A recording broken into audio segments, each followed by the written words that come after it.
Bismillahirrahmanirrahim. Assalamualaikum warahmatullahi wabarakatuh. Alhamdulillah wassalatu wassalamu ala rasulillah wa ba'du. Jumpa lagi dengan Pak Nas di media Al-Faizna Channel dalam pembelajaran tematik tema 6E wirausaha pada pembelajaran 2. Pada kali ini kita akan belajar tentang mengidentifikasi ciri-ciri reklame dan menjelaskan keragaman wirausaha di lingkungan sekitar. Namun sebelumnya kita berdoa terlebih dahulu. Mari sama-sama kita berdoa.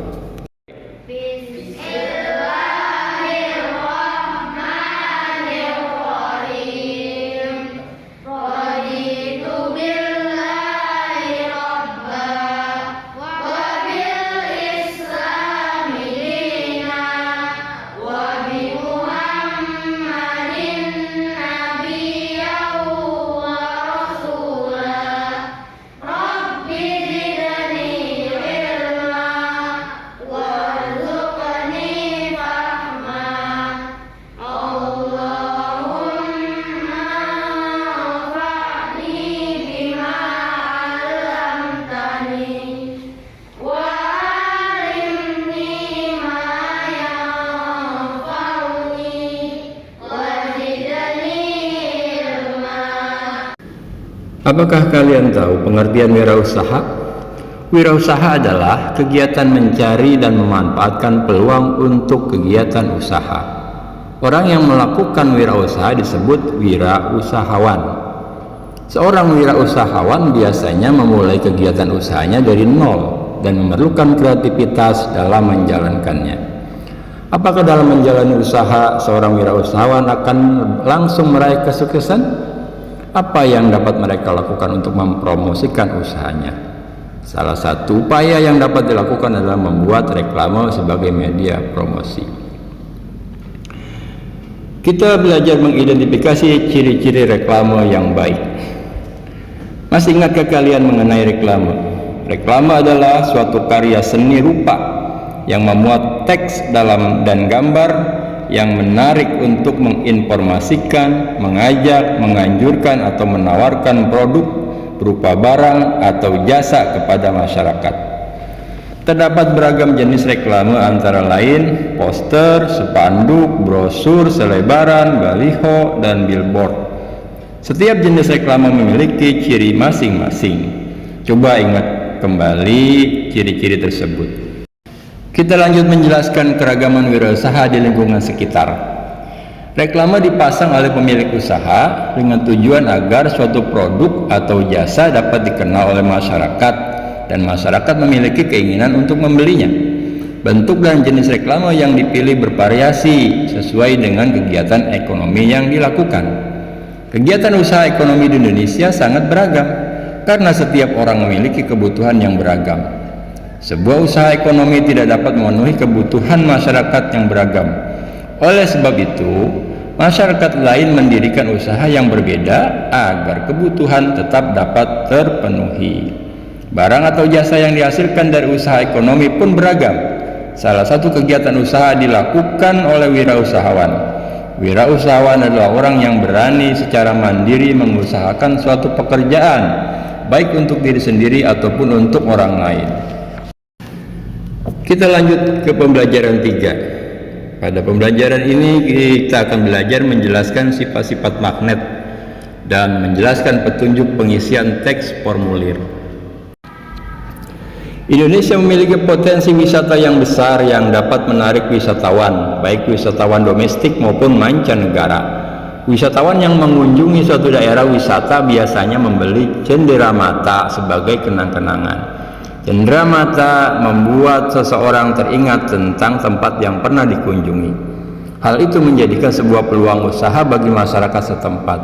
Oleh karena itu, di tempat-tempat wisata biasanya terdapat kios-kios yang menjual cenderamata. Kita lanjut menjelaskan sifat-sifat magnet. Salah satu benda yang sering dijadikan cenderamata sebagai oleh-oleh khas suatu tempat wisata adalah tempelan kulkas. Pada tempelan kulkas tersebut digunakan magnet agar benda tersebut dapat menempel di kulkas. Pada pembelajaran sebelumnya, kalian telah mempelajari bahwa magnet memiliki dua kutub, yaitu kutub utara dan kutub selatan. Secara umum, magnet memiliki sifat-sifat tertentu. Adapun sifat-sifat magnet antara lain sebagai berikut.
Kita lanjut ke pembelajaran berikutnya, yaitu menjelaskan petunjuk pengisian teks formulir.